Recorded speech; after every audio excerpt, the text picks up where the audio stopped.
መጋባታቸው የምንጊዜም ህልማችን ነው፣ የምንጊዜም ደስታችን ነው፣ የምንጊዜም ፍላጎታችን ነው። መጋባታቸው ማለት ነው። መጋባታቸው የሁላችንም ደስታ ሙሉ ያደርገዋል። ግን እኔ አንድ ቅር ያለኝ ነገር አለ። ማለት እነሱ እቅድ አላቸው፣ ፕላን አላቸው።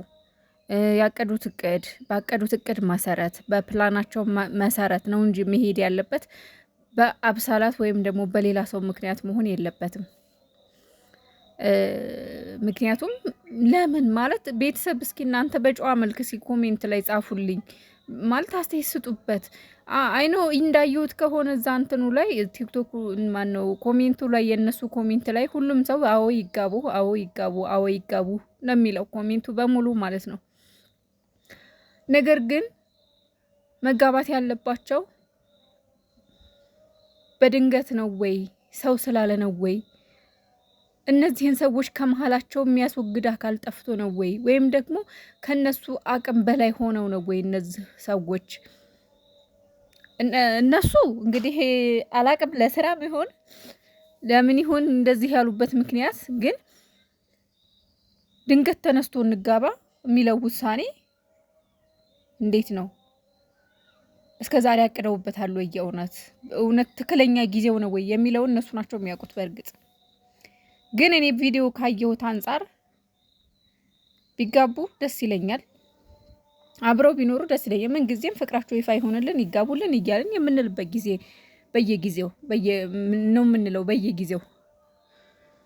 ግን ደግሞ በሰው ምክንያት አይደለም፣ በእነሱ ፍላጎትና በእቅዳቸው መሰረት መሆን አለበት። እንዴ ማናቸው? ቆይ ለምንድን ነው ሰው በእነሱ መሀል ለምንድን ነው የሚገባው? ቆይ ማለት ይህንን ቀዳዳ እነሱ መድፈን አይችሉም ወይ?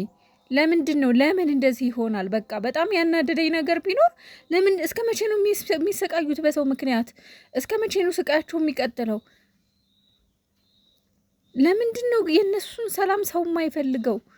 ለምን እነሱ ፈቅደው ወደውና ፈቅደው በፕላናቸው መሰረት ለምንድን ነው የማይጋቡት እንዴ? ቆይ እኔ እንጃ።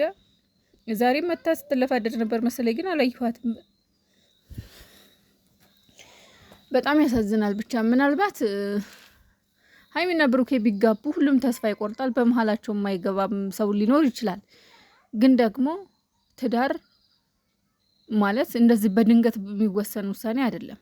ምናልባት ምንም ላይጎልባቸው ይችላል። በእርግጥ ፍቅር ቤትን ይሞላል እንጂ አያጎልም። ግን ደግሞ በእነሱ በራሳቸው ፕላን መሰረት መሆን አለበት ብዬ ነው የማስበው። ሁላችሁም የተሰማችሁን። ኔትወርክ የለኝም እኔ ረጅም ነገር መናገር አልችልም። ግን እንትን ያለኝ ምንድን ነው ይሄ ነገር በሰው ምክንያት መሆን የለበትም። እነዚህን ሰዎች ከህይወታቸው ማስቆም መቻል ይችላሉ። እነዚህን በመሀላቸው የሚገቡትን ሰዎች ማስወገድ ይችላሉ። ቢጋቡ ደስ ይለናል እውነት ለመናገር። ግን ደግሞ በፍላጎታቸው መሆን አለበት። ይህን ስላችሁ አሁንም እኮ ፈልገው ነው ልትሉ ትችላላችሁ።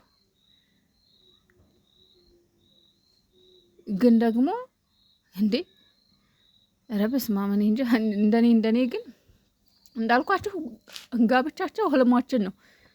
ግን ደግሞ በፕላናቸውና በእቅዳቸው መሰረት መሆን አለበት ብዬ አምናለሁ። በተረፈ ፈጣሪ ጠብቃቸው። አይዞሽ ሀይሚዬ የኔ ቆንጆ አታልቅሺ፣ ሁሉም ይፈታል፣ ሁሉም ሰላም ይሆናል።